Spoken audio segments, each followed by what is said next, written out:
यशोदनन्दन व्रज जनरञ्जना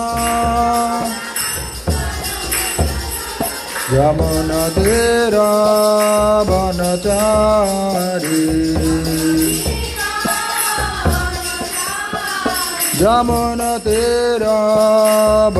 यमुनतीरावनचारी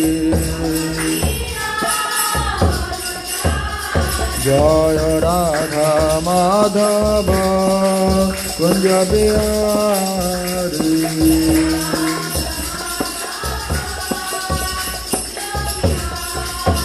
जय श्री कृष्ण चैतन्य प्रभु नित्यानंद श्री अद्वैत गदाधर शिवासादि गौर भक्तवृंद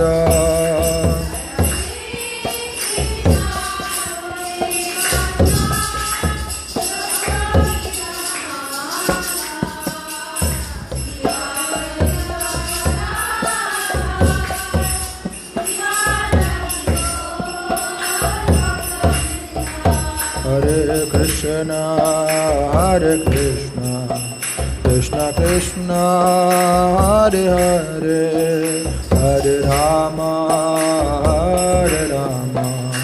Rama Rama Hare Hare Hare Krishna Hare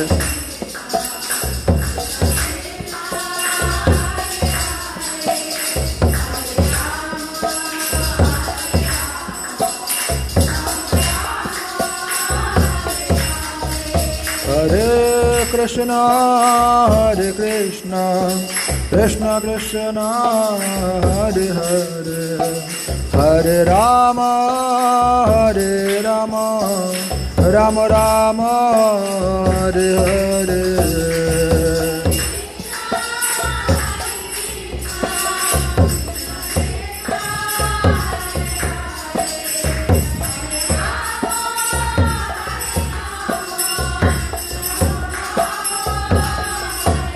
Hare Krishna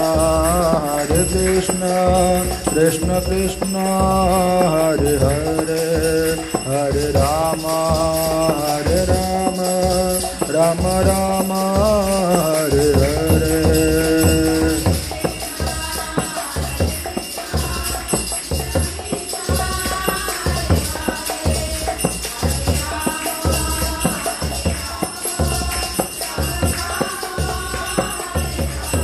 Jai Radha Madhav Radha Madhav Radha Madhav Jai Radha Madhav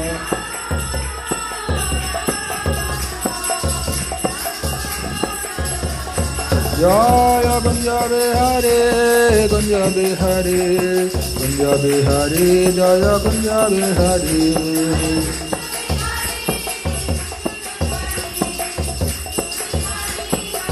Jaya Jaya Prabhupada Prabhupada Prabhupada Prabhupada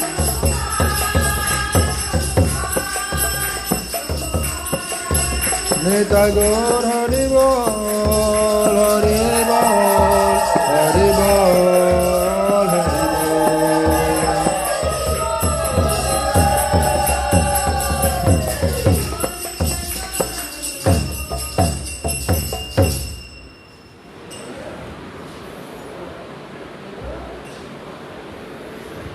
जय श्री राधा माधव की कुंज बिहारी की पतित पावन श्री गौर निताय भगवान की श्रील प्रभुपाद के समवेत गौर भक्तवृंद के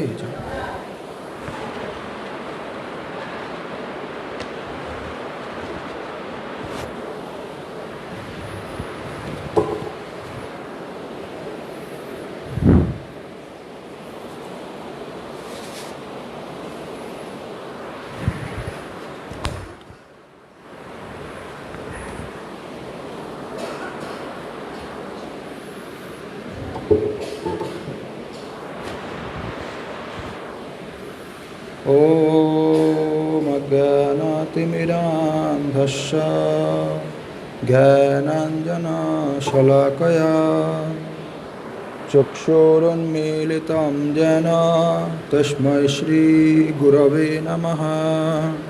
श्रीचैतन्यमनोभीष्टं स्थापितं येन भूतले स्वयं रूप कदा मह्यं ददति स्वपदान्तिकं। वन्देऽहं श्रीगुरुं श्रीयुतपदकमलं श्रीगुरुन् वैष्णवांश्च श्रीरूपं साग्रजातं सहगण रघुनाथान्वितं तं सजीवं साद्वैतं सावधूतं परिजनसहितं कृष्णचैतन्यदेवं श्रीराधाकृष्णपादान् सहगण ललिता श्रीविशाखान्वितांश्च।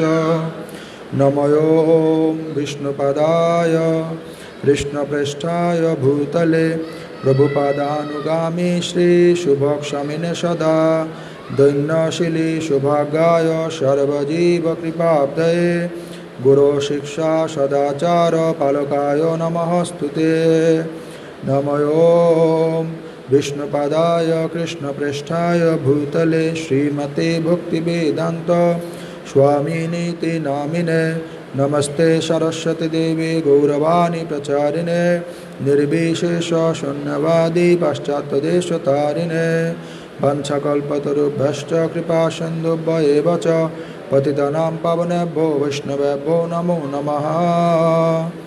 जय श्री कृष्ण चैतन्य प्रभु नित्यानंद श्री अद्वैत गदाधर शिवासादि गौर भक्तवृंद। हरे कृष्ण कृष्ण कृष्ण हरे हरे हरे राम राम राम हरे हरे। ओम नमो भगवते वासुदेवाय। ओम नमो भगवते वासुदेवाय। ओम नमो भगवते वासुदेवाय। ओम तत्सत्। ओम तत्सत्। ओम तत्सत्। जय श्री अपरा एकादशी तिथि की अपरा एकादशी तिथि उद्यापनकारी गौर भक्तवृंद की श्रील प्रभुपाद की। महाराज युधिष्ठिर श्रीकृष्ण के बोलें, हे कृष्ण, ज्येष्ठ मासेर कृष्णपक्षिया एकादशीर नाम की एवं तार माहात्म्यई बा की आमी शुनते इच्छा करी। आपनी अनुग्रह करे ता बर्णना करुन। श्रीकृष्ण बोलें, हे महाराज, मानुषेर मंगलेर जन्य आपनी खूब भालो प्रश्न करेছেন। अर्थात আমরা যখন কৃষ্ণ কথা শ্রবণ কীর্তন করি তখন এটা সমস্ত জীবের মঙ্গল হয়। আর কৃষ্ণ কথা ছাড়া আমরা অন্য যা কিছু ভালো বা মন্দ শুনি তা অন্যান্য জীবের কোনো কাজেই আসে না।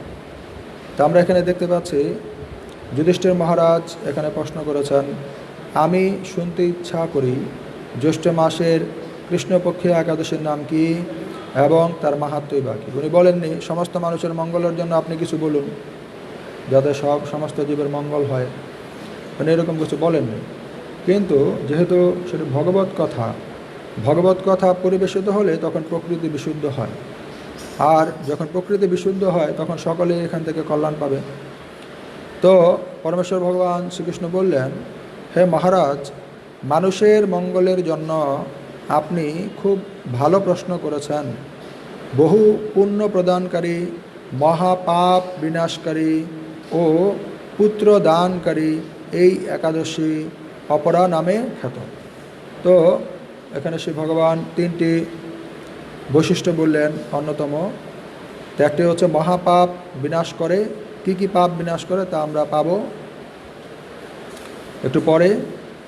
ও পুত্র দানকারী, যারা অপুত্রক তারা এই ব্রতটি যথাযথভাবে পালন করার মাধ্যমে পুত্র লাভ করতে পারে।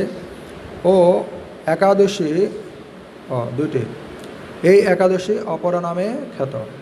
এই ব্রত পালনকারী ব্যক্তি জগতে প্রসিদ্ধি লাভ করে, তার সুনাম হয়, তার অনেক সিদ্ধি সামর্থ্য চলে আসে। ব্রহ্মহত্যা, গোহত্যা, ভ্রূণ হত্যা, পরনিন্দা, পরস্ত্রী গমন, মিথ্যা ভাষণ প্রভৃতি গুরুতর পাপ এই ব্রত পালনে নষ্ট হয়ে যায়।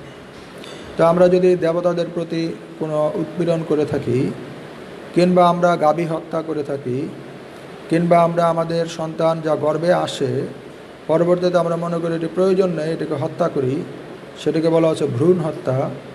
পরনিন্দা করলে আমাদের যে পাপ আসে, পর স্ত্রী গমন করলে আমাদের যে পাপ আসে, মিথ্যা বর্ণনা দিলে আমাদের যে পাপ আসে, সেই সমস্ত গুরুতর পাপ এই ব্রত পালনে নষ্ট হয়ে যায়। এখানে বলা হচ্ছে পরনিন্দা করাটা একটা গুরুতর পাপ।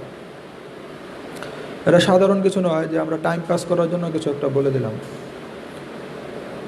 প্রভৃতি গুরুতর পাপ এই ব্রত পালনে নষ্ট হয়ে যায়। তাহলে যদি কেউ নিন্দা চর্চা করে তাহলে সেটা কত বড় একটি অপরাধ আমরা এখান থেকে বুঝতে পারছি, একটি পাপ।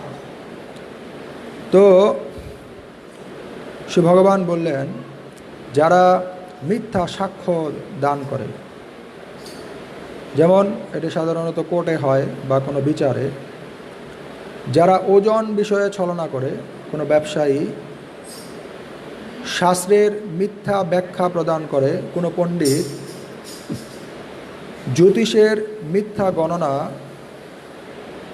ও মিথ্যা চিকিৎসায় রত কোনো চিকিৎসক থাকে, তারা সকলেই নরক যাতনা ভোগ করে।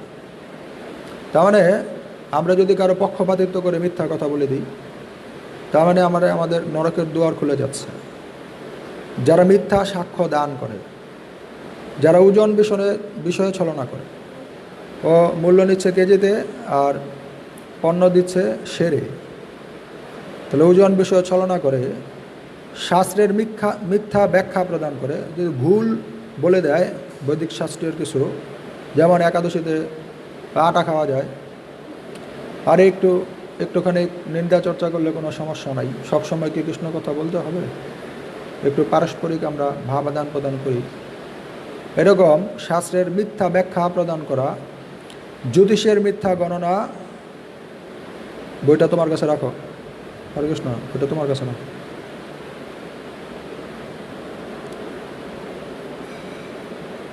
মিথ্যা গণনা ও মিথ্যা চিকিৎসা, যদি কেউ ভুল চিকিৎসা করে, তারা সকলেই নরক যাতনা ভোগ করে। এ সমস্ত ব্যক্তিরাও যদি এই ব্রত পালন করে তবে তারা সমস্ত পাপ থেকে মুক্ত হয়। তা আমরা দেখছি আজকের এই অপরা একাদশী কত গুরুত্বপূর্ণ পালন করা। ক্ষত্রিয় যদি স্বধর্ম ত্যাগ করে যুদ্ধক্ষেত্র থেকে পালিয়ে যায়, কে পালিয়ে গিয়েছিল, যেতে চেয়েছিল? সে অর্জুন। তো ভগবান এটা বলেছেন, ক্ষত্রিয় যদি স্বধর্ম ত্যাগ করে যুদ্ধক্ষেত্র থেকে পালিয়ে যায় তবে সে ঘোরতর নরকগামী হয়। তা আমরা কুরুক্ষেত্র যুদ্ধক্ষেত্রে এটা দেখতে পাই, এবং আমরা এই একাদশী ব্রত মাহাত্ম্য আমরা সেই একই কথা, সেই একই সিদ্ধান্ত আমরা এখানে দেখতে পাচ্ছি। তবে সে ঘোরতর নরকগামী হয়, কিন্তু সেও এই ব্রত পালনে মুক্ত হয়ে স্বর্গগতি লাভ করে। তাহলে এই একাদশীর প্রভাবটা কেমন শ্রী ভগবান এখানে বলছেন। মকর রাশিতে সূর্য অবস্থানকালে মাঘ মাসে প্রয়াগ তীর্থে স্নানে যে ফল হয়, শিবরাত্রিতে যদি কেউ কাশী ধামে ব্রত উপবাস করে তাহলে তার যে ফল হয়, গয়া ধামে বিষ্ণু পাদপদ্মে পিতৃপুরুষদের উদ্দেশ্যে পিণ্ড দানে যে ফল পাওয়া যায়, সিংহ রাশিতে বৃহস্পতির অবস্থানে গৌতমী নদীতে স্নান করলে যে ফল হয়, কুম্ভে কেদারনাথ দর্শনে যে ফল হয়, বদ্রিকাশ্রম যাত্রায় ও বদ্রীনারায়ণ সেবায় যে ফল হয়, সূর্যগ্রহণে কুরুক্ষেত্রে স্নান করলে যে ফল হয়, হাতি ঘোড়া স্বর্ণ দান করলে যে ফল হয়, এবং দক্ষিণাসহ যজ্ঞ সম্পাদন করলে যে ফল লাভ হয়, এই ব্রত পালন করলে অনায়াসে সেই সমস্ত ফল লাভ হয়ে থাকে। তো এটা হচ্ছে আজকের একাদশীর বিশেষ একটা গুরুত্ব। আমাদের বহু পিতামাতা উদ্ধার হয়ে যেতে পারে আজকের একাদশী ব্রত পালন করলে। এই জন্য তো ভক্তদের ব্রেন একটু ঠান্ডা থাকে, কেননা ওদের চাপ কম হয়ে যায়। অনেক ঋণ, দেবঋণ, পিতৃঋণ, মাতৃঋণ, এগুলো অনেক ঋণ ব্রত করতে করতে এগুলো চলে যায়, সে ঋণ মুক্ত হয়ে যায়। তো যে ঋণ মুক্ত, ও মাথা ঠান্ডা থাকে, ও বেশি ঘুমাতে পারে, ও ঠান্ডা সিদ্ধান্ত নিতে পারে, ঝুট ঝামেলা এড়িয়ে থাকতে পারে। আর যে ঋণ মুক্ত না, ও সবসময় একটা চাপ অনুভব করে। যদি আমরা ঋণ মুক্ত হয়েছি, তো আমরা না ঘুমিয়ে যতটুকু ঘুম দরকার, তারপরে আমরা একটু ভগবানের প্রতি প্রার্থনা নিবেদন করতে পারি, বৈষ্ণব সেবায় আমরা অংশগ্রহণ করতে পারি ঘুমানোর টাইমটা। আর নয়তো যদি ঋণগুলো না মুক্ত হতাম, ব্রত না করে, তাহলে ঘুমানোর টাইমই পেতাম না। সবসময় আমরা উৎপীড়নের মাধ্যমে আমাদের জীবন অতিবাহিত করতে হতো। তো শ্রী ভগবান বললেন, এই অপরাব্রত পাপরূপ বৃক্ষের কুঠার স্বরূপ। যদি কারো ভাগ্যে একটা গাছ থাকে, যে গাছটা হচ্ছে পাপ গাছ, তাহলে একাদশী তার কাছে হবে কুড়াল, যা টুকরো টুকরো করে কেটে ফেলবে। এই অপরাব্রত পাপরূপ কাষ্ঠের দাবাগ্নির মতো। যদি কারো ভাগ্যে পাপরূপ কাষ্ঠ সে বহন করে, তাহলে এই একাদশী তার কাছে দাবাগ্নি হয়ে আসবে, অগ্নি হয়ে আসবে এবং তাকে পুড়িয়ে ভস্ম করে দেবে। এই অপরাব্রত পাপরূপ অন্ধকারের সূর্য সদৃশ। যদি কারো ভাগ্যে সে অনেক অন্ধকার, কিছুই না সে দেখতে পায়, তাহলে এই একাদশী তার কাছে সূর্যের আলো নিয়ে আসবে এবং তাকে মার্গ দর্শন করাবে। এবং এই অপরাব্রত পাপ হস্তির সিংহস্বরূপ। যদি কারো ভাগ্যে সে একটা হাতি পালন করতে থাকে, যা হচ্ছে পাপ হাতি, যা তার সমস্ত কিছু পণ্ড করে দেয়, তো তাহলে এই অপরাব্রত তা একটা সিংহ হয়ে আসবে এবং সেই পাপ হাতিকে সে মৃত্যুর কূলে ঠেলে দেবে। এই ব্রত পালন করলে এগুলো হয়। এখন এখানে বলা হয়েছে, এই ব্রত পালন না করে যে ব্যক্তি জীবন ধারণ করে, জলে বুদবুদের মতো তার জন্ম মৃত্যুই কেবল সার হয়। তো জলের মধ্যে যখন কেউ করে হাত নাড়ে বা ওখানে কেউ ফু দেয় বা নাকের কার্বন ডাইঅক্সাইড ছাড়ে, তখন জলের মধ্যে অনেক বেলুন ওঠে, যেটাকে বলা হয় বুদবুদ। তো ওই বুদবুদের অ্যাকচুয়ালি কোনো অস্তিত্ব নাই, কিছুক্ষণ পরে ওটা ঠাস করে ফুটে আবার জলে একাকার হয়ে যাবে। এরকমই যে মানুষ মনুষ্য জীবন পেয়ে আজকের এই ব্রত একাদশী ব্রত পালন করছে না, তো তার জীবনটা হচ্ছে এই জলের বুদবুদের মতো। কিন্তু যদি কেউ পালন করে, তাহলে আবার ওটার মতো। এই ব্রত পালন না করে যে ব্যক্তি জীবন ধারণ করে জলে বুদবুদের মতো, তাদের জন্ম মৃত্যুই কেবল সার হয়। অপরা একাদশীতে উপবাস করে বিষ্ণু পূজা করলে সর্বপাপ মুক্ত হয়ে বিষ্ণুগতি লাভ হয়। তা আজকে একাদশী মানে হচ্ছে বিষ্ণু তিথি। এই বিষ্ণু তিথিতে যদি কেউ বিষ্ণু পূজা করে, তাহলে তার সমস্ত পাপ মুক্ত হয়ে সে বিষ্ণুলোকে গতি হয়, বিষ্ণুলোকেও গচ্ছন্তি। এই জন্য একাদশী তিথিতে আমাদের সকলকে শ্রী ভগবানের কোনো না কোনো সেবায় নিযুক্ত হওয়া দরকার। তুলসী সেবা, আরতি সেবা, প্রদীপ প্রজ্বলন সেবা, মার্জন সেবা, তারপরে রন্ধন সেবা ইত্যাদি, বৈষ্ণব সেবা, মন্দিরের কোনো সেবা।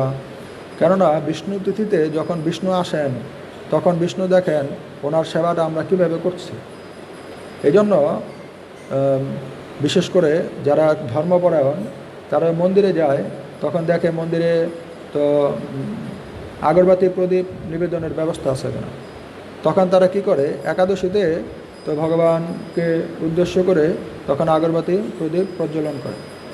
তো যদি বাসায় কোনো ঘাটতি থাকে, মন্দিরে যেহেতু শুদ্ধতার সহিত ভগবৎ সেবা সম্পাদিত হয়, তখন মন্দিরে ধূপ এবং দীপ প্রজ্বলন করার ফলে তখন তার বিষ্ণু সেবাটা, বিষ্ণু পূজাটা হয়ে যাচ্ছে এবং সেই কৃপাটা লাভ করে। অপরা একাদশীতে উপবাস করে বিষ্ণু পূজা করলে সর্বপাপ মুক্ত হয়ে বিষ্ণুলোকে গতি হয়। এই জন্য আমরা দেখি যে কোনো মন্দিরে বাইরে একটা স্ট্যান্ড থাকে, ওই স্ট্যান্ডের মধ্যে আগরবাতি এবং প্রদীপ সবাই জ্বালিয়ে দেয়। মন্দিরে জ্বালালে অনেক ধোঁয়া হয়ে যাবে বা ময়লা হয়ে যাবে, এই জন্য তারা মন্দিরের বাইরে এটা দেয়, আগরবাতি এবং প্রদীপ নিবেদন করে। তো কোনো কোনো মন্দিরের ভিতরে দেওয়ার ব্যবস্থা থাকে, তা আমরা ভিতরে ভগবানের উদ্দেশ্যে সেটা প্রজ্বলন করতে পারি। আর যদি না থাকে, তাহলে আমরা মন্দিরের বাইরে আমরা প্রজ্বলন করে ভগবানের উদ্দেশ্যে সেটা নিবেদন করতে পারি। এই ব্রতকথা পাঠ ও শ্রবণ করলে সহস্র গোদানের ফল লাভ হয়। ব্রহ্মাণ্ড পুরাণে এই ব্রত মাহাত্ম্য বর্ণনা করা হয়েছে। শিল প্রভুপাদকে। তাই আমরা এতক্ষণ যে অপরা একাদশী ব্রত মাহাত্ম্য শ্রবণ কীর্তন করলাম, তো এটা কেউ বলতে পারে যে এটা আচ্ছা ইস্কনেরা এটা লিখেছে, এই একাদশী করলে এটা হয় সেটা হয়, আগে তো এত কিছু ছিল না। তো কেন আগে ছিল না? আগে ছিল না না আগে এটা চলমান ছিল না। কেন? কারণ যারা চালাবে সেই লোক ছিল না, যারা এটা চালায়। যারা একটা গাড়ি যদি ড্রাইভার না থাকে চলবে কি? এটা এরকমই ধর্ম চলে কিসের উপর? ভক্তের উপর। ধর্ম এটা ভক্তের উপর চলে। এই জন্য বলছে দুই ধরনের ভাগবত আছে। এক হচ্ছে গ্রন্থ ভাগবত, যা বইয়ে লেখা থাকে ভগবানের শক্তিটা, আর একটা হচ্ছে ব্যক্তি ভাগবত। এই বইয়ের মধ্যে যা ভগবত শক্তি আছে সেটা কোনো ব্যক্তি বহন করে নিয়ে যাচ্ছে কোথাও, তাকে বলা হচ্ছে ব্যক্তি ভাগবত। এখন গ্রন্থ ভাগবত এই ব্রহ্মাণ্ড পুরাণে এই কথাটি আছে, কিন্তু ব্রহ্মাণ্ড পুরাণ থেকে এই সিদ্ধান্ত বহন করে কোনো ব্যক্তি আমাদের কাছে নিয়ে আসবে সেই ব্যক্তিগুলো ছিল না। এই জন্য আমরা ধর্ম সম্পর্কে জানতে পারি না। তো মহাজনেরা বলেছেন দুইটি সেবাই আমাদের করার জন্য, একটা হচ্ছে গ্রন্থ ভাগবত, আমাদের বই পড়তে হবে, আর একটা হচ্ছে ব্যক্তি ভাগবত, আমাদের ব্রাহ্মণ বা বৈষ্ণবের কাছ থেকে কৃষ্ণকথা শ্রবণ কীর্তন করতে হবে, যার মাধ্যমে আমরা প্রকৃত সিদ্ধান্ত অল্প কিছুক্ষণ সময়ের মধ্যে পেতে পারি।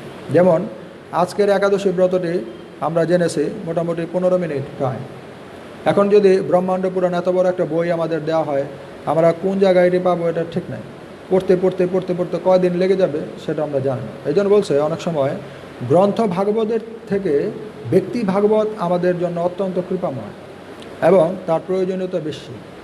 কিন্তু অনেক সময় এই প্রকৃতির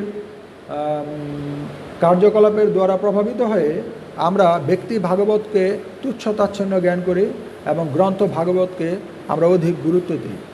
কিন্তু এর দ্বারা আমাদের পারমার্থিক জগৎ বাধাগ্রস্ত হয়ে পড়ে।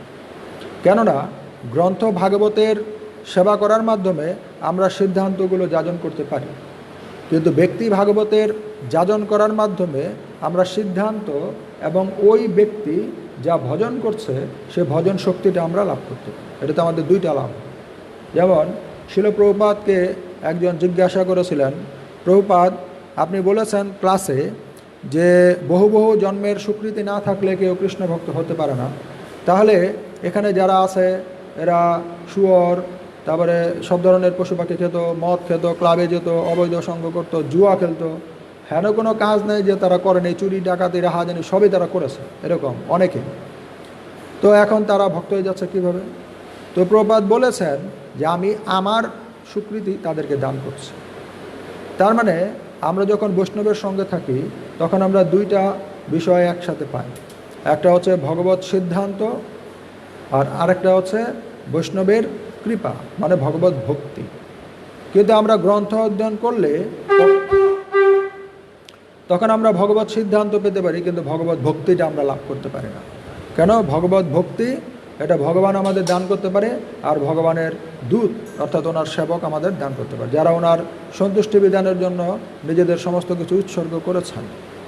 তাই এটা মহাজনেরা বর্ণনা করেছেন, সাধুসঙ্গ সাধুসঙ্গ সর্বশাস্ত্র কয়, লবমাত্র সাধুসঙ্গ সর্বশুদ্ধি হয়। অনেক সময় কেউ আমরা দোটানায় পড়ে যাই যে আমরা ব্যক্তিসঙ্গ, ব্যক্তি তো শাস্ত্রের কথায় বলছে তো আমরা শাস্ত্রটা করি, যা শেষে গণিতায় রাধা মাধব জগন্নাথ বলদেব সুভদ্রা মহারানী নরসিংহদেব ভগবানকে যায়, শিল প্রভুপাদকে যায়।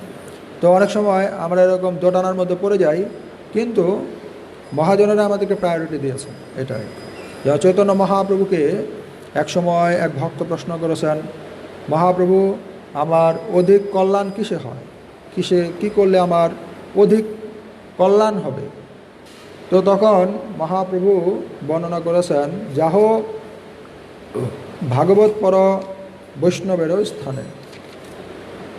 তুমি যাও, আমার সামনে থেকে চলে যাও, গিয়ে তুমি ভাগবত পড়ো, যেখানে বৈষ্ণব ভাগবত পড়ায় সেখানে গিয়ে তুমি ভাগবত পড়ো, বৈষ্ণবের কাছে চলে যাও। তার মানে আমরা এখানে দেখছি ভগবানের শিবিগ্রহ আরাধনার চেয়ে বা শ্রী ভগবানের সরাসরি সান্নিধ্যের চেয়ে আমাদের বৈষ্ণব সান্নিধ্য বেশি প্রয়োজন ভগবত তত্ত্বজ্ঞান লাভ করার ক্ষেত্রে। চৈতন্য মহাপ্রভু যিনি পতিত পাবন, উনি এই কলিযুগের সকলকে উদ্ধার করার জন্য এসেছেন। ওনার একজন প্রিয় ভক্ত ওনার সামনে বসে আছেন, তাহলে উনি কত উন্নত ভক্ত। উনি মহাপ্রভুকে যখন জিজ্ঞাসা করলেন কিসে আমার অধিক কল্যাণ হয়, মহাপ্রভু তখন মার্গ পথ দর্শন করালেন, যাহ ভাগবত পড়ো বৈষ্ণবের স্থান। তো বৈষ্ণবের কাছে গিয়ে ভাগবত পড়ো। তো এটা হতে পারতো, ঠিক আছে তাহলে তুমি আমার সাথে থাকো, তা আমি তোমাকে ভাগবত কথা বলি। যেমন কৃষ্ণচন্দ্র অর্জুনকে বলছেন, অর্জুনকে যুধিষ্ঠির মহারাজ কৃষ্ণচন্দ্রকে জিজ্ঞাসা করলেন আজকের একাদশী ব্রত কি, বাসুদেব আপনি কৃপা করে বলুন। তো বাসুদেব বলা শুরু করে দিলেন। কিন্তু মহাপ্রভু যিনি আমাদের তড়িৎ উদ্ধার করার জন্য এসেছেন, উনি এই সিদ্ধান্তটা অবলম্বন করেননি। উনি কি করলেন, উনি সরাসরি বলে দেন যাহ তুমি ভাগবত পড়ো বৈষ্ণবের স্থান। তো এরকম আমরা নামহট্ট পরিচয়ে বা বিভিন্ন পদকর্তাদের ভজন কীর্তনে আমরা তখন বৈষ্ণবদের কথা, বৈষ্ণবদের চরণ জল, বৈষ্ণবদের চরণ ধুলা, তো এগুলোর অনেক মাহাত্ম্য আমরা দেখতে পাই। তো যতটুকু আমরা সামনে অগ্রসর হতে পারি তাদের আনুগত্যে জীবনযাপন করে, তা আমাদের রাস্তা খুব দ্রুত পরিষ্কার হয়ে যাবে। এরকমভাবে মহাজনেরা সিদ্ধান্ত দিয়েছেন। শিল প্রভুপাদকে যায়। তো এখানে আমরা একটা ভাগবতের শ্লোক আছে, ভাগবতের শ্লোকটা আমরা কিছুক্ষণ পড়তে পারি। ওম নমো ভগবতে বাসুদেবায়। ওম নমো ভগবতে বাসুদেবায়। ওম নমো ভগবতে বাসুদেবায়। ওম তৎসৎ। ওম তৎসৎ। ওম তৎসৎ। ভগবান শ্রীকৃষ্ণের উপস্থিতিতে ভীষ্মদেবের প্রয়াণ। শ্রী সুতয়ুবাচ পিত্রা চ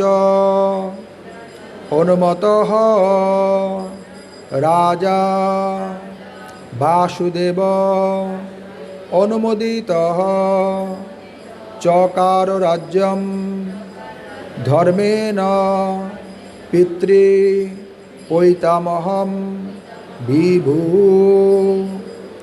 পিত্রা চ অনুমতঃ রাজা বাসুদেব অনুমোদিতঃ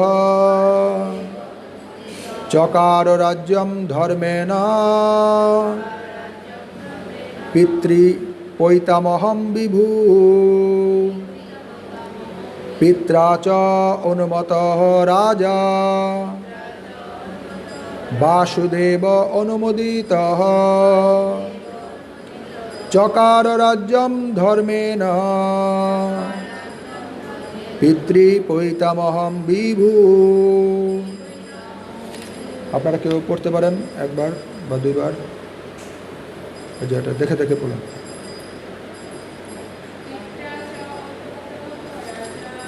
পিত্রা চ অনুমতঃ রাজা, সবাই বলুন।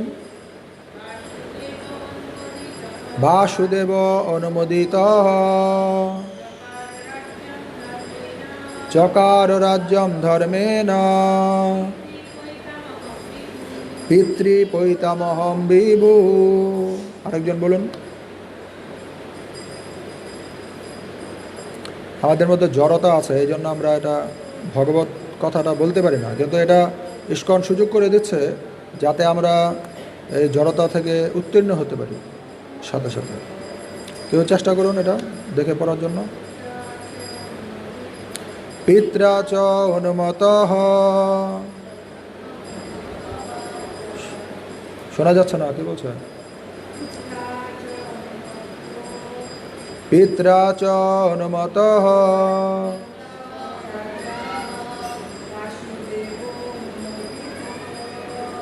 বাসুদেব অনুমোদিতঃ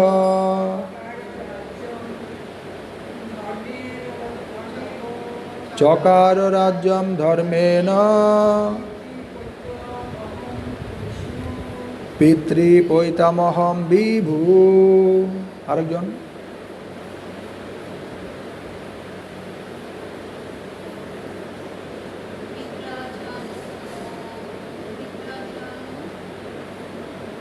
হ্যাঁ, অর্ধেক অর্ধেক। পিত্রা চ অনুমত রাজা বাসুদেব অনুমোদিত চকার রাজ্যম ধর্মেণ পিতৃপৈতামহম বিভু। শ্রী সুত গোস্বামী বললেন, তারপর মহান ধর্মরাজ যুধিষ্ঠির জ্যেষ্ঠ তাত ধৃতরাষ্ট্রের অনুজ্ঞা এবং পরমেশ্বর শ্রীকৃষ্ণের সম্মতি অনুসারে ধর্মের বিধান ও রাজকীয় নীতি নিয়মাদি কঠোরভাবে পালন করে তার পিতৃপিতামহের পদাঙ্ক অনুসরণে রাজ্য শাসন করতে লাগলেন। শিল প্রভুপাদ তাৎপর্য করেছেন, মহারাজ যুধিষ্ঠির একজন সাধারণ কর সংগ্রাহক ছিলেন না। একজন রাজারূপে তার কর্তব্য সম্বন্ধে তিনি সর্বদাই সচেতন ছিলেন। যে দায়িত্বটি পিতা অথবা গুরুদেবের থেকে কোনো অংশে কম নয়। রাজাকে প্রজাদের সামাজিক, রাজনৈতিক, অর্থনৈতিক এবং পারমার্থিক প্রগতির ব্যাপারে সব সময় সচেতন থাকতে হয়। রাজার জানা উচিত যে মনুষ্য জীবন বদ্ধ আত্মাকে জড়জগতের বন্ধন থেকে মুক্ত করার জন্য, এবং তাই তার কর্তব্য হচ্ছে এই সর্বোচ্চ সিদ্ধি লাভের জন্য প্রজাদের যথাযথভাবে পরিচালিত করা। তো শিল প্রভুপাদ বললেন, একজন রাজার দায়িত্ব কি? একজন রাজার দায়িত্ব শুধুমাত্র কর নিয়ে সে অর্থ বাড়াবে এরকম নয়, সে শুধুমাত্র রাস্তাঘাট করে দিবে এরকমও নয়। তার পারমার্থিক প্রগতির ব্যাপারে সবসময় তাকে সচেতন থাকতে হয়। এর পাশাপাশি সামাজিক, রাজনৈতিক, অর্থনৈতিক সচেতনতাও সে রাজার থাকতে হবে। রাজার জানা উচিত যে মনুষ্য জীবন বদ্ধ আত্মাকে জড়জগতের বন্ধন থেকে মুক্ত করার জন্য, এবং মনুষ্য জীবনটা কেন? বদ্ধ আত্মাকে জড়জগতের বন্ধন থেকে মুক্ত করার জন্য, এবং তাই তার কর্তব্য হচ্ছে এই সর্বোচ্চ সিদ্ধি লাভের জন্য প্রজাদের যথাযথভাবে পরিচালিত করা। যেমন আমরা সে একাদশী ব্রত মাহাত্মে আরেকটা একাদশীতে আমরা পাই যে একজন রাজা প্রতি একাদশীর আগে উনি ঢোল পিটিয়ে দিতেন সারা রাজ্যে। হ্যাঁ, একাদশী একাদশী একাদশী। সবাই, সমস্ত প্রজাদের ঘোষণা করা হচ্ছে রাজপক্ষ থেকে, আগামী এই দিন শ্রী একাদশী ব্রত তিথি সকলে মর্যাদার সহিত পালন করবেন। যদি কেউ একাদশী তিথি পালন না করেন তাহলে তাকে রাজ্য থেকে বহিষ্কার করা হবে। এরকমভাবে ঘোষণা দিত, সকলেই যাতে একাদশী করে। যেমন আমরা দেখতে পাই এখন এটা সৌদি আরবে বা দুবাই, যে সমস্ত ইসলামিক কান্ট্রি আছে, ওরা এই রমজান পালন করতে সকলকে উৎসাহ দেয়, এবং সন্ধ্যাবেলা যাতে তারা ভরপেট খেতে পারে, যা তারা রমজান মাস ছাড়া হয়তো নিজেদের পয়সাও খেতে পারে না, এরকম প্রতি কোম্পানি ব্যবস্থা করে দেয়। সন্ধ্যাবেলা তারা এত ভোজন করতে পারে, নিজেদের পয়সাতেও হয়তো তারা ঘরে এত কিছু খাচ্ছে না, কিন্তু কোম্পানি তা ফ্রি অফ কস্ট তাদেরকে খাইয়ে দেয়। এবং অন্যান্য দিন হয়তো তাদের লেট নাইট ডিউটি করতে হয়, কিন্তু রমজানে তখন এই বিকাল পর্যন্ত তাদের ডিউটি করতে হবে, তারপর ছুটি, যাও বাসায় যাও, বাসায় গিয়ে তপস্যা করো। তো এটা রাজারা ব্যবস্থা করে দিচ্ছে। তো এই প্রথাটা কোত্থেকে এসেছে? এটা সনাতন থেকে এসেছে, কৃষ্টিটা। তো শিল প্রভুপাদ এখানে সেটি বর্ণনা করলেন যে আমাদের যারা রাজা বা যারা এরকম শ্রেষ্ঠ জন, যাদের আনুগত্য অনেকে চলে, তাদের উচিত তাদের অনুজ বা অনুগত যারা, তারা যেন তাদের পারমার্থিক প্রগতির দিকে যেতে পারে, সেই সমস্ত ব্যবস্থা খুব সুন্দরভাবে করে দেয়। মহারাজ যুধিষ্ঠির নিষ্ঠা সহকারে এই কর্তব্য সম্পাদন করেছিলেন, যা পরবর্তী অধ্যায়ে দেখা যাবে। তিনি কেবল নিয়মই পালন করেননি, অধিকন্তু তিনি তার বৃদ্ধ জ্যেষ্ঠ তাতের অনুমতিও গ্রহণ করেছিলেন। অর্থাৎ শ্রী ভীষ্মদেব যখন দেহ রাখেন তখন ওনাকে সে মার্গ দেখিয়েছিলেন কি বলেছিলেন বিশ্বদেব? বিশ্বদেব বলেছেন যে উভয় পক্ষের সৈন্যরা যারা এই যুদ্ধে হত হয়েছে তাদের সকলের পরিবারের দায়িত্ব তোমাকে নিতে হবে। কেননা অভিভাবক ছাড়া কোনো একটা পরিবার এবং বিশেষ করে মহিলারা জীবনযাপন করতে পারে না। এখন এই যুদ্ধ, কুরুক্ষেত্র যুদ্ধ সম্পাদিত হওয়ার ফলে উভয় পক্ষের বহু বহু অভিভাবক তাদের প্রাণ বিসর্জন দিয়েছে। তাদের পরিবার এখন অভিভাবক শূন্য। এখন যদি তুমি তাদের দায়িত্ব না নেও তাহলে তাদের মধ্যে অনেকেই তাদের প্রাণ বিসর্জন দিবে। সুতরাং তাদের ভরণ পোষণ সহ সমস্ত দায় দায়িত্ব তোমাকে নিতে হবে। তাহলে কত সুন্দর একটি সিদ্ধান্ত বিশ্বদেব দিচ্ছেন। কখন? যখন ওনার শরীরে অসংখ্য তীরবিদ্ধ, রক্তপাত হতে হতে ওনার শরীরটা প্রায় রক্তশূন্য অবস্থায়। তখন বর্তমান সময়ে এখন অক্সিজেন লাগানোর কথা, নাকের মধ্যে 2টা আর মুখের মধ্যে 2টা। হ্যাঁ, ওই সময় তখন বিশ্বদেব এই সিদ্ধান্ত দিচ্ছেন কি? উনি বলছেন না তোমাদের পক্ষে যারা যুদ্ধ করেছে এর মধ্যে যেই সমস্ত অভিভাবকেরা অর্থাৎ পুরুষেরা হত হয়েছে তাদের পরিবারের দায়িত্ব তোমাকে নিতে হবে। উনি সেটা বলছেন না। উনি কি বলছেন? উভয় পক্ষের যত পুরুষেরা হত হয়েছে এই যুদ্ধে, যার কারণে তুমি রাজা হয়েছ, সম্রাট হয়েছ, তো সুতরাং তোমার এখন দায়িত্ব তাদের সকলের ভরণ পোষণ, শিক্ষা ব্যবস্থা, চিকিৎসা সমস্ত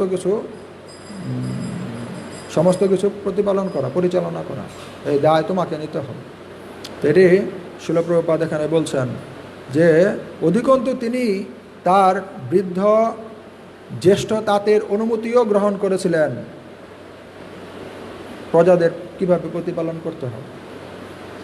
কিন্তু আমরা এরকম আবার আরও কিছু ধর্ম সাহিত্য থেকে আমরা পাই যে যখন কোথাও যুদ্ধ হয় তখন তোমরা মানে বিরোধী পক্ষের পুরুষগুলোকে মেরে দাও আর ওদের সহায় সম্পত্তি নিজেদের মধ্যে ভাগ করে নাও, আর ওইখানে ওদের মা, স্ত্রী, বোন, কন্যা যারা আছে ওদেরকে অযাচিতভাবে ভোগ করো। তাদেরকে কোনো অনুমতি নিতে হবে না তাদের কাছ থেকে, তারা তোমাদের দাসী। হ্যাঁ, তোমাদের সৃষ্টিকর্তা তার অনুমোদন দিয়েছেন, এরকমভাবে কোনো গ্রন্থে লেখা আছে। তা আমরা বুঝতে পারছি যে পার্থক্য কোথায়। হ্যাঁ, আর পিতামহ ভীষ্ম উনি ভগবান শ্রী বাসুদেবের সম্মুখে উনি বলছেন এবং বাসুদেব তার স্বীকৃতি প্রদান করছেন যে উনি যা বলছেন তা সত্য।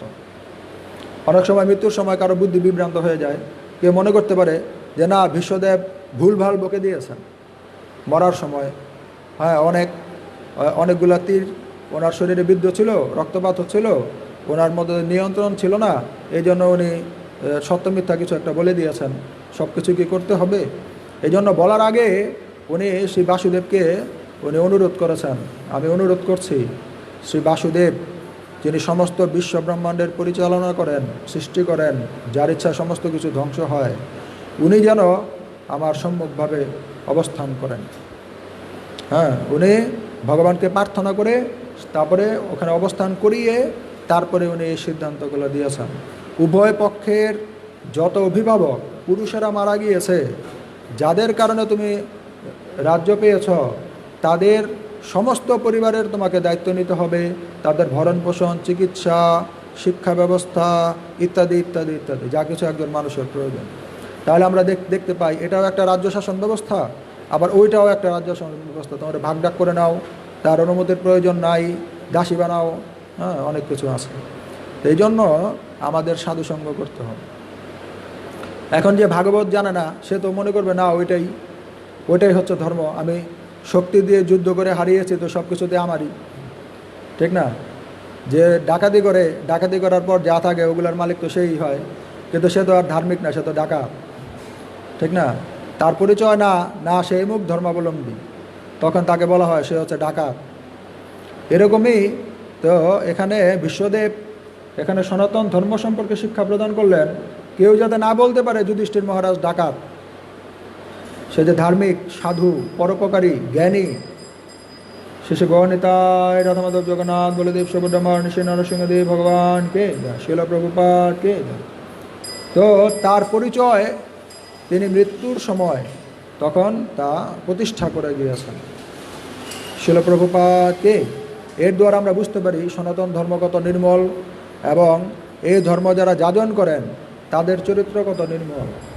সুতরাং ধর্ম এর শাব্দিক অর্থ যদি হয় শান্তি, হ্যাঁ, যা ধারণ করলে আমরা শান্তি পাব, সুতরাং আমাদেরকে সিদ্ধান্তগুলো জেনে আমাদেরকে বুঝতে হবে কোন সিদ্ধান্তগুলো পালন করলে একজন শান্তি লাভ করেছে এবং কোন সিদ্ধান্তগুলো পালন করলে একজন শান্তি লাভ করতে পারে, তাহলে তাকে সেই ধর্মীয় মতগুলো অনুসরণ করা উচিত। হ্যাঁ, গ্রন্থরা শ্রীমদ্ ভাগবতমকে মহারাজ যুধিষ্ঠির নিষ্ঠা সহকারে এই কর্তব্য সম্পাদন করেছিলেন, যা পরবর্তী অধ্যায়ে দেখা যাবে।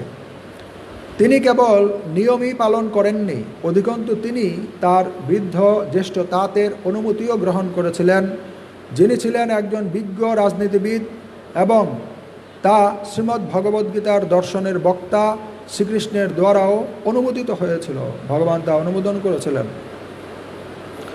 মহারাজ যুধিষ্ঠির হলেন একজন আদর্শ সম্রাট এবং মহারাজ যুধিষ্ঠিরের মতো একজন সুশিক্ষিত রাজার অধীনে রাজতন্ত্র হচ্ছে সর্বশ্রেষ্ঠ শাসন ব্যবস্থা। তা জনসাধারণের দ্বারা নির্বাচিত আধুনিক জনগণের সরকার থেকে অনেক শ্রেষ্ঠ। তো বর্তমানে এগুলো পাওয়া যাবে না। জনসাধারণ বিশেষ করে এই কলিযুগে প্রায় সকলেই শূদ্র। সাধারণত তাদের জন্ম হয়েছে নিচকুলে, তাদের কোনো রকম শিক্ষা নেই, তারা হতভাগ্য এবং সঙ্গ প্রভাবে তারা অসৎ। তারা নিজেরাই জানে না যে জীবনের চরম লক্ষ্য কী, তাই তাদের ভোটের কোনো মূল্য নেই এবং এই প্রকার দায়িত্ব জ্ঞানহীন ভোটদাতাদের দ্বারা নির্বাচিত ব্যক্তিরাও কখনো মহারাজ যুধিষ্ঠিরের মতো দায়িত্বশীল প্রতিনিধি হতে পারে না। শিল প্রভুপাদ বলেছেন। তাই মানে আমরা ভোট দেব না? অবশ্যই আমরা ভোট দেব। হ্যাঁ, আমাদের শাস্ত্র জ্ঞান অনুযায়ী আমাদের ভোট দেওয়ার সিদ্ধান্ত দেওয়া হয়েছে। কিন্তু যারা শূদ্র, যারা পয়সার খাতিরে ভোট দেয়, এক ভোট 500 টাকা। তো এখানে শিল প্রভুপাদ এটা বলেছেন, যাদের নিজ স্কুলে জন্ম হয়েছে তাদের শিক্ষা নেই, তারা হতভাগ্য, তারা অসৎ সঙ্গ করেছে, এই জন্য তারা নিজেরাও অসৎ। তারা উপযুক্ত ব্যক্তিকে নির্বাচন না করে তারা সেই শূদ্রচিত যেই দোষ, সেই দোষের দ্বারা প্রভাবিত হয়ে তারা কাউকে নির্বাচন করে।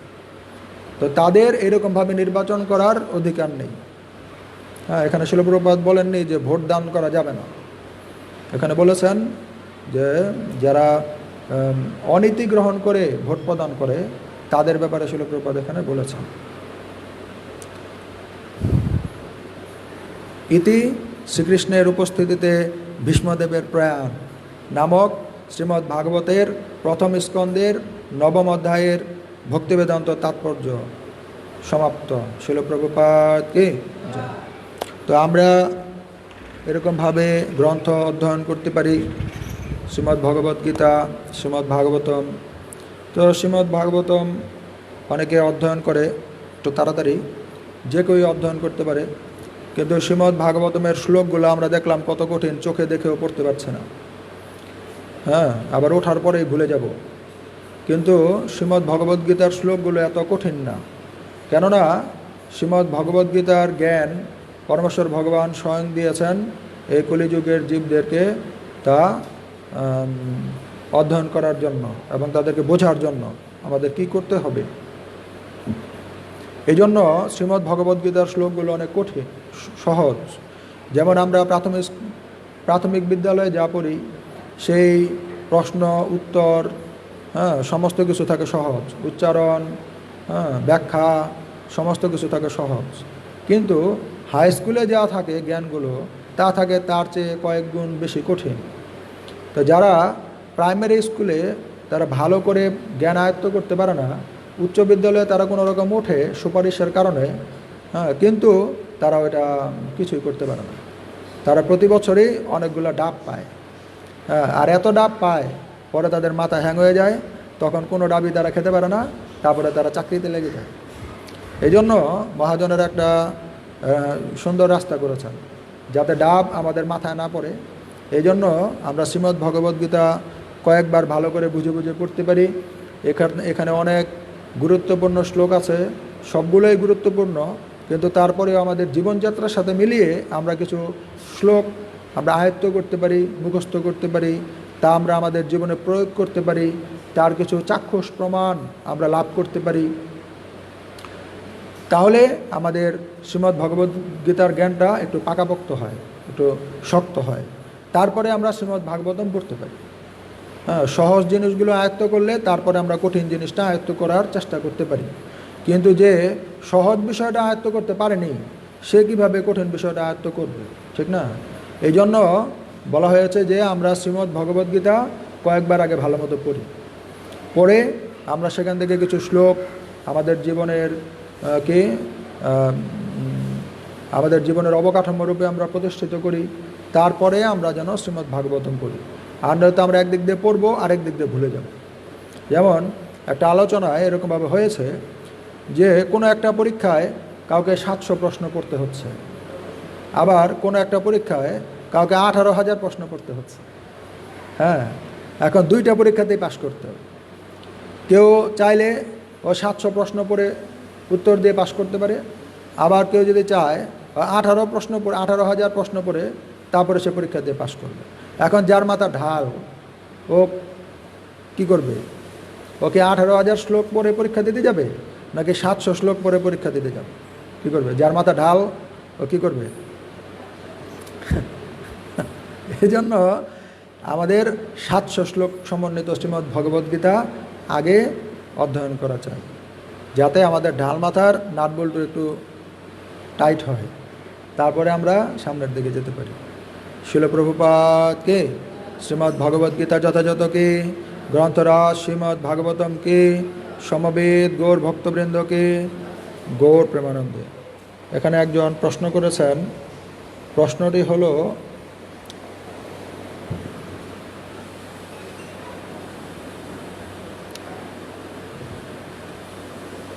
সবুজ সরকার।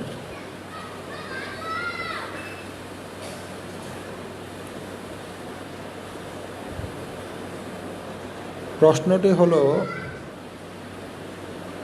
বৃদ্ধ কি লিখেছেন, লেখাটা স্পষ্ট বোঝা যাচ্ছে না।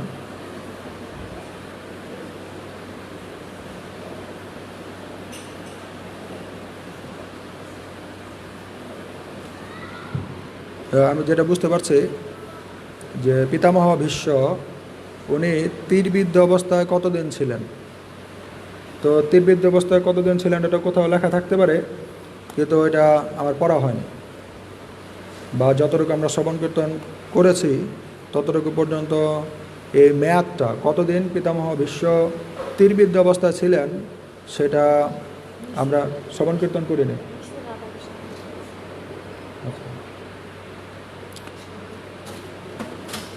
তো যাই হোক, যদি আপনি অন্য কোথাও পান বা অন্য কাউকে প্রশ্ন করতে পারেন, যদি কারো জানা থাকে সেখান থেকে উত্তরটি সংগ্রহ করবেন। তো উত্তরটি না দিতে পারার জন্য আমরা ক্ষমা প্রার্থী। হরে কৃষ্ণ। শিল প্রভুপাদ কি। তাহলে আর কারো কোনো প্রশ্ন আছে?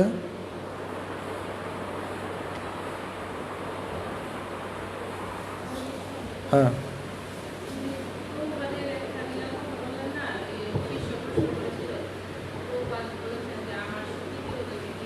হ্যাঁ, শিষ্য দেয় না, শিষ্য প্রশ্ন করেনি, অনুগামী শ্রদ্ধাবান। প্রশ্নটা ছিল যে আপনি কিছুক্ষণ আগে আলোচনা করেছেন বহু বহু জন্মের সুকৃতির ফলে কেউ কৃষ্ণ ভক্ত হতে পারে, সুকৃতি না থাকলে কেউ কৃষ্ণ ভক্ত হতে পারে না। কিন্তু এখানে যারা আছে তা আমি দেখছি প্রায় অনেকেই বা প্রায় সকলেই এখানে সবাই আমিষাহারী, তারপরে হচ্ছে ওরা নেশা করে, জুয়া খেলে, ওরা ক্লাবেও যায়, অবৈধ সঙ্গ করে। ওরা কীভাবে কৃষ্ণভক্ত হলো? ওরা বহু বহু জীবন ধরে তো ওরা প্র্যাকটিস করেনি, তাহলে ওরা কিভাবে হলো? তো শিল প্রভুপাদ বলেছেন যে আপনি সত্যিই বলেছেন যে ওদের স্বীকৃতি নাই, ওদের কৃষ্ণভক্ত হওয়ার কোনো অধিকার নাই, কিন্তু আমি আমার স্বীকৃতি আমি ওদেরকে দান করেছি, আমার দানে ওরা ধনী হয়েছে। যেমন কেউ খেটে খুটে কোটি টাকা উপার্জন করেছে, তো সে এখন কোটিপতি। আবার কেউ হয়তো কাউকে 2 কোটি টাকা দান করেছে বা 5 কোটি টাকা দান করেছে, তার কোনো অবস্থা দেখে তার ভালো লেগেছে, তার দয়া হয়েছে, এই জন্য তাকে 5-10 কোটি টাকা দান করে দিয়েছে। এখন তার দানটা নিয়েও সে এখন কোটিপতি হয়ে গেল, ঠিক আছে না? এরকম প্রভুপাদ বলেছেন ওদের যোগ্যতা নেই, ওরা খেটে খুটে ভক্তিটা স্বীকৃতি অর্জন করেনি, কিন্তু ওরা আমার এমন কিছু সেবা করতে চাচ্ছে বা মহাপ্রভুর এমন কিছু সেবা করতে চাচ্ছে যা দেখে আমার দয়া হয়েছে। এই জন্য আমি খেটে খুটে যা পেয়েছি এখান থেকে আমি কিছুটা ওদের দান করেছি, এখন ওরা কোটিপতি হয়েছে, ধনী হয়েছে। শিল প্রভুপাদকে হরে কৃষ্ণ। এই জন্য বলা হয় গুরু তার শিষ্যকে যা দেয় তা হচ্ছে অহৈতুকী কৃপা, মানে এটা কোনো কারণ নাই, এটা কেন করেছে, এটা কেন করেছে, হরিনাম দীক্ষা কেন দিয়েছে, গায়ত্রী দীক্ষা কেন দিয়েছে, সন্ন্যাস দীক্ষা কেন দিয়েছে, ওকে এর যজ্ঞ হয়েছে কিনা, তো এরকম কিছু। এটা কি গুরুদেব অনেক কিছুর পরে শিষ্যকে যা দেয় বা কিছু না করার বা কিছু অল্প কিছু করার পরেও যা দেয় সদ্গুরু, এ সমস্ত কিছু অহৈতুকী কৃপা, শিষ্যের এটা পাওয়ার যোগ্যতা নেই, তো মহাজনদের মধ্যে কয়েকজন ছাড়া। তো আমরাও যেরকম ভগবত ভক্তি যাজন করছি, সদ্গুরু আমাদেরকে যা দিচ্ছেন সেটা লাভ করার আমাদের কোনো যোগ্যতা নাই, যদি আমরা শাস্ত্রীয় সিদ্ধান্ত অনুযায়ী যোগ্যতা দেখি। তো তাই সদ্গুরু যা দিচ্ছেন তা হচ্ছে আমাদের অহৈতুকী কৃপা, তা হচ্ছে সদ্গুরুর অহৈতুকী কৃপা, কোনো কারণ ছাড়া দিচ্ছেন, এবং সেটা আমাদের জন্য হচ্ছে একটা মিরাকেল, একটা হচ্ছে অদ্ভুত, যা কোনো কালে ঘটেনি এবং কোনো কালে ঘটার ছিল না, তো সদ্গুরু কৃপা করে তা ঘটিয়ে দিয়েছেন আমাদের জীবনে। শিল প্রভুপাদ কি গৌর প্রেমানন্দ। ঠিক আছে, আর কিছু আছে? তোমরা একটু কীর্তন করে বিশ্রাম করো।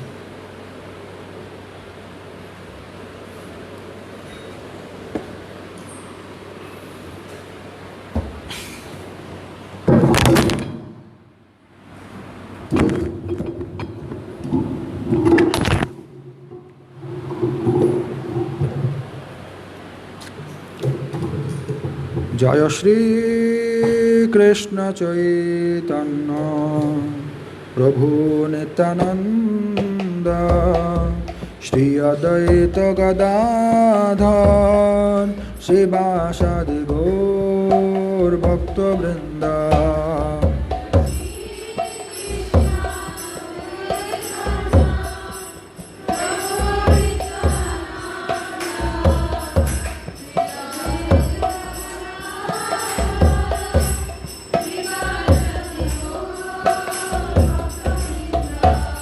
Hare Krishna Krishna Krishna Hare Hare Hare Rama Rama Rama Hare Hare।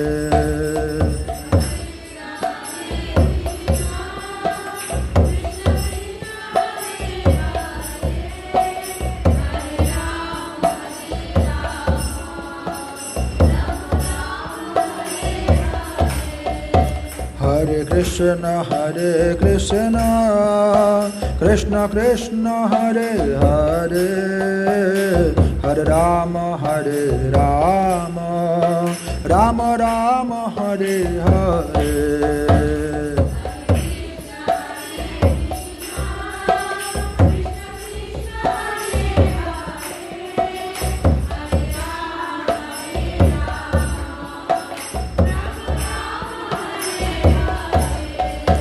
Hare Krishna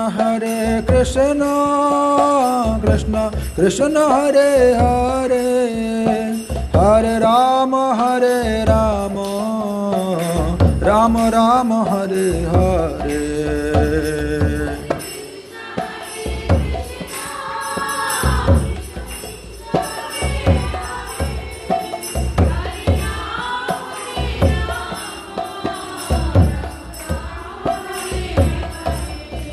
Hare Krishna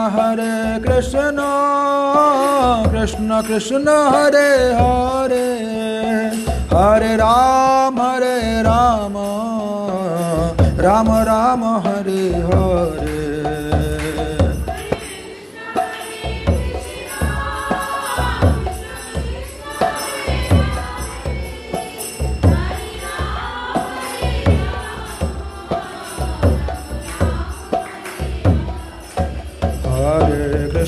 Hare Krishna Krishna Krishna Hare Hare Hare Rama Rama Rama Hare Hare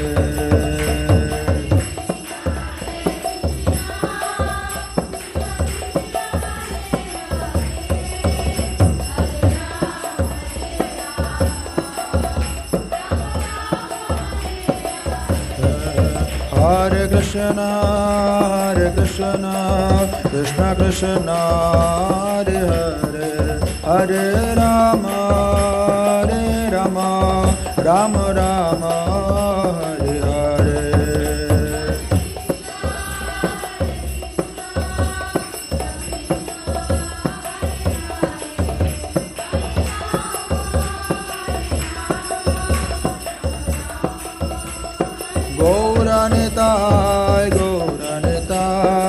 Gauranitai Jaya Gauranitai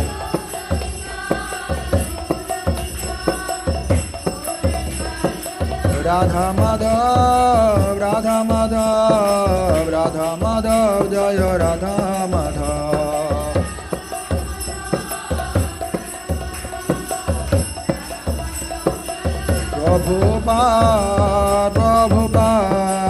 Prabhupada Jaya Srila Prabhupada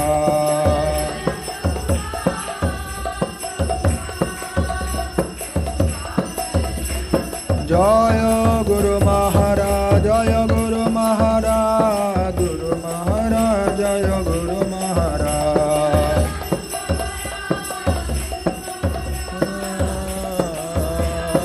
Nitai Gaur Hari Bol Hari Bol Hari Bol Hari Bol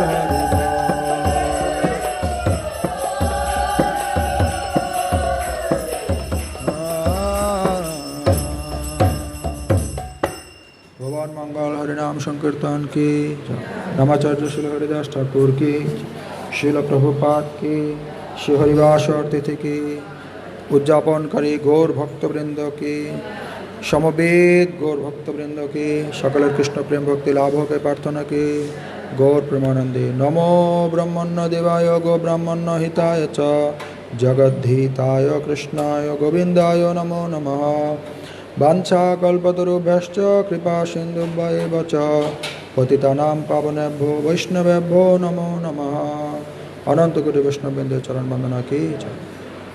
ধন্যবাদ সকলকে। হরে কৃষ্ণ। সকলে নিজ থেকে মহাপ্রসাদ গ্রহণ করবেন। কালকে সকালে পারনার সময় এর মধ্যে মন্দিরের চিরা মুড়ি কলা আম কাঁঠাল মহাপ্রসাদের ব্যবস্থা করা হচ্ছে।